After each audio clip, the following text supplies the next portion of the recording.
하나님이 자신의 삶과 인생에 직접 개입해서 주관하지 않는다면 그 하나님은 자기에게 아무 의미가 없습니다.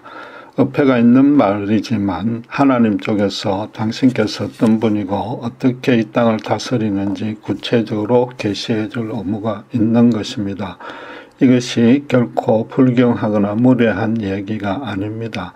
하나님이 인간을 창조하셨기에 왜 창조했는지 또 어떻게 인간으로 살아가야 되는지 가르쳐 주어야만 당연한 것입니다. 마치 부모가 자식을 낳고 자식에게 부모와 자식의 관계는 어떠하며 어떻게 살아야 되는지 교육하는 것과 마찬가지인 것입니다.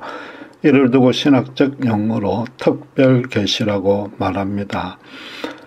특별 계시의 첫 번째는 성경을 들 수 있는데 성경은 하나님의 살아있는 말씀인 것입니다. 참 하나님께서 정말로 모든 세대 모든 인간에게 직접 말씀하신 내용입니다. 그래서 성경은 하나님을 창조하신 후에 당신께서 인간 세상을 실제로 주관했다는 이야기가 기록되어 있습니다. 물론 기독교 예부에서는 인간이 스스로 각성하고 지어낸 이야기일 뿐이고 특별히 이스라엘의 역사라고 반발할 수 있습니다. 그러나 이스라엘이란 민족이 출현하고 그 국가가 생성된 것은 성경에서도 한참 후에 진술하고 있습니다.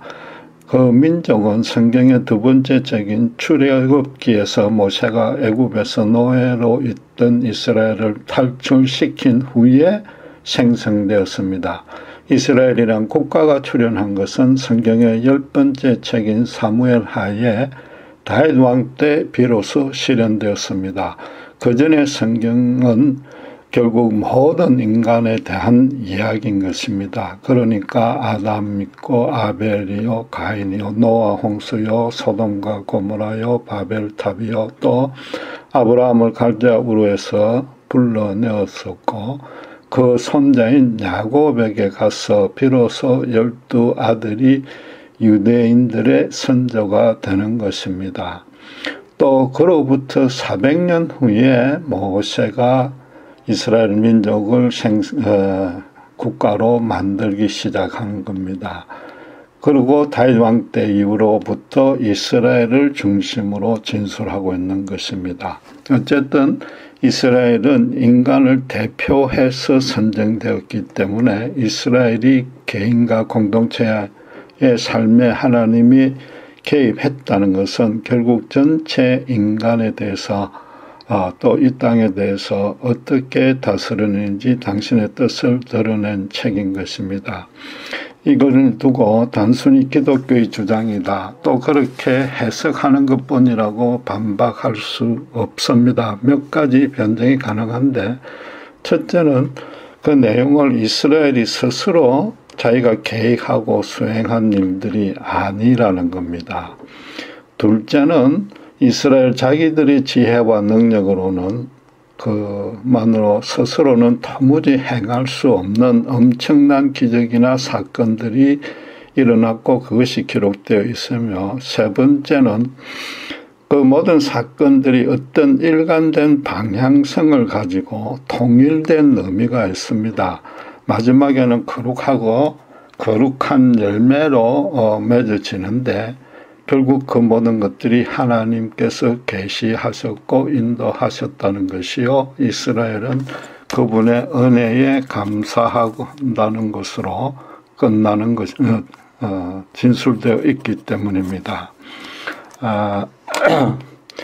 바꿔 말해서 아무리 도덕적으로 경건하고 종교적으로 신령한 인간이고 IQ 150 넘는 지혜로운 자들이라도 구약에 기록된 이스라엘의 역사는 결코 지어낼 수 없다는 것이고 또 그렇게 사건들을 일으킬 수 없는 것입니다.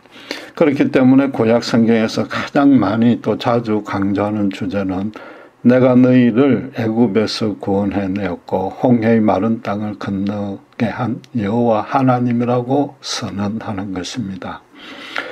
특별히 어떤 종교의 경전도 그 첫째 구절이 태초에 하나님이 천지를 창조하시느니라라고 시작되는 경전은 없습니다.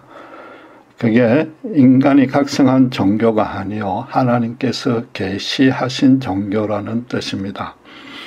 하나님이 개인의 삶을과 그 인류의 역사에 개입하고 거룩하게 주도했다는 사실을 믿는 자만이, 또 그것을 자신의 체험적 은혜로 누리는 자만이 창세기 1장 1절 이후의 내용을 이해할 수 있다는 겁니다. 또 그 모든 말씀들을 자신에게 하나님이 직접 행하시는 말씀으로 받아들일 수 있는 것입니다.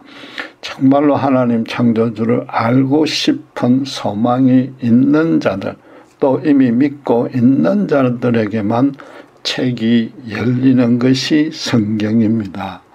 그냥 인간적인 생각으로는 전혀 알 수 없고 열리지 않는 책입니다. 바로 그런 점에서 역으로 말해서 성경은 하나님의 말씀이요 하나님의 특별 계시라고 할 수 있는 것입니다.